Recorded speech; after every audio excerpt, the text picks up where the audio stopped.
Hey guys, editor here at Vi.Engineered. Just kind of took some feedback from the original Jeep video. A lot of you guys liked it, and a lot of you guys preferred a quicker format-esque video. So this is what I would like to call a video version of TLDR, too long didn't read, or too long didn't watch it for a lot of case. So kind of made a quick, in a nutshell video. There's a lot of time lapse, there's a little bit of dialogue here and there. So I'll go ahead and do, for those that need Subway Surfers in the corner, like Minecraft parkour, it's there for you, I guess. But made this version for you guys, just took all the feedback from the original video. So you guys can watch the whole Jeep build in about 10 minutes. If you like it and want to learn a little bit more about the build, it'll be linked down in the description below or at the end of the video. So hope you enjoy. Thank you.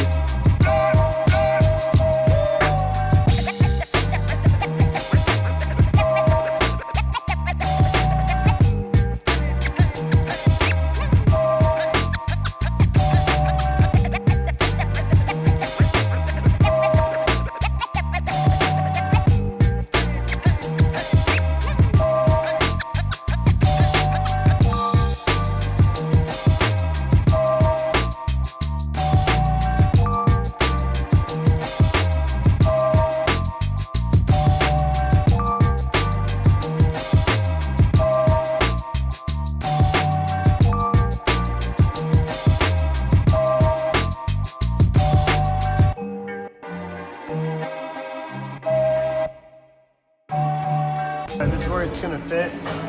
You can see it's got ample ground clearance. We've got enough space everywhere. It'll drain properly. And it leans back just a touch to drain back into the pump without any backup.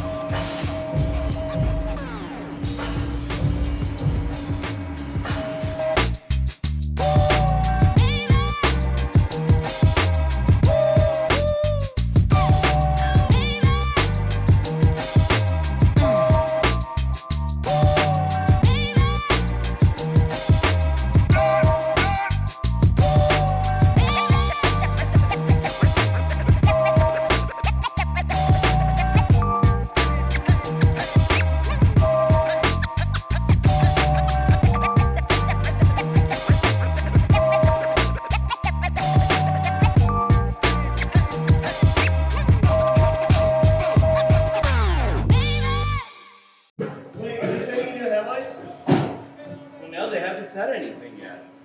So then they're definitely not your headlights. Well, I really hope they are.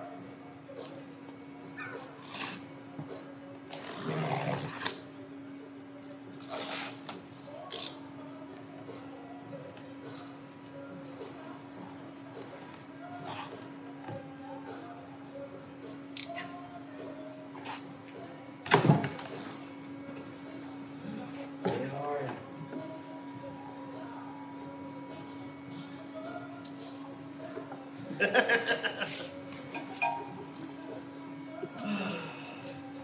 We got a bunch of peanuts. They're corn syrup base. You can chew them.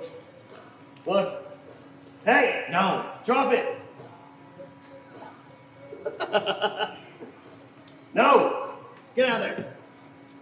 Alright, so now we got our charge pipe material for this thing. So today what we're going to do is focus on the exhaust, get the wastegates plumbed. So one of the biggest things is Carlos wants us to run the wastegates at a 15-20 degree angle merge off of the feed pipes to the turbos. I'm not sure that's going to work very well because of the size of the wastegates. Being that they're 60 millimeter, they might be a problem. But we'll give it a go. If it doesn't work, we'll probably reposition. I think 60 millimeter gates in line with the exhaust flow is a little bit too much. And I think he's going to probably have a little bit of boost control problems. However, he is running CO2 control, so he can definitely keep the gates shut a lot easier without being boost dependent. So for me, it's kind of a scientific experiment that we're going to try out, and we're going to pray that it works. Keep watching.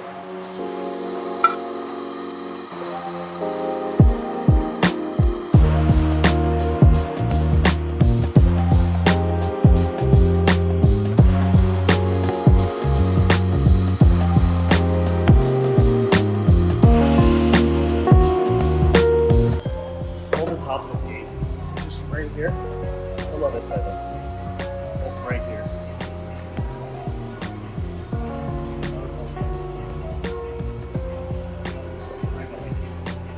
back is so big and blunt.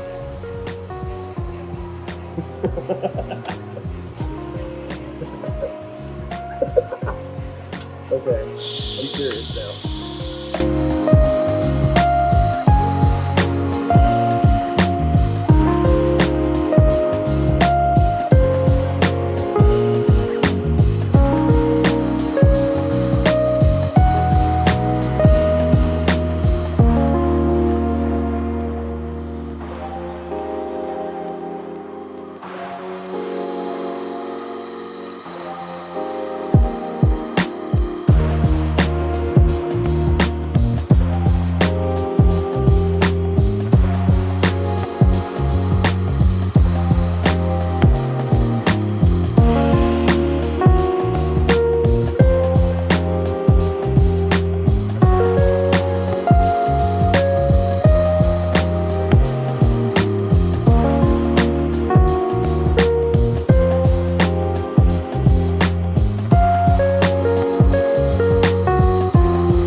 So now we got all the hot parts finished up. I pulled the dump tube off of this guy so we can get the bumper off. But I got an idea of where everything goes now. So charge pipes are going to be the last part of this system. What we're going to do is we're going to be running a vibrant HD pinless system. So that means we're getting rid of the V-bands that go on the turbo normally. So I'm going to clip these off, weld these on, and we're going to basically just route the charge pipes up through to our Y pipe that we have on the throttle body. And by doing that, that'll basically simplify all the charge pipe system, and it'll be easy and toolless to remove the charge pipes.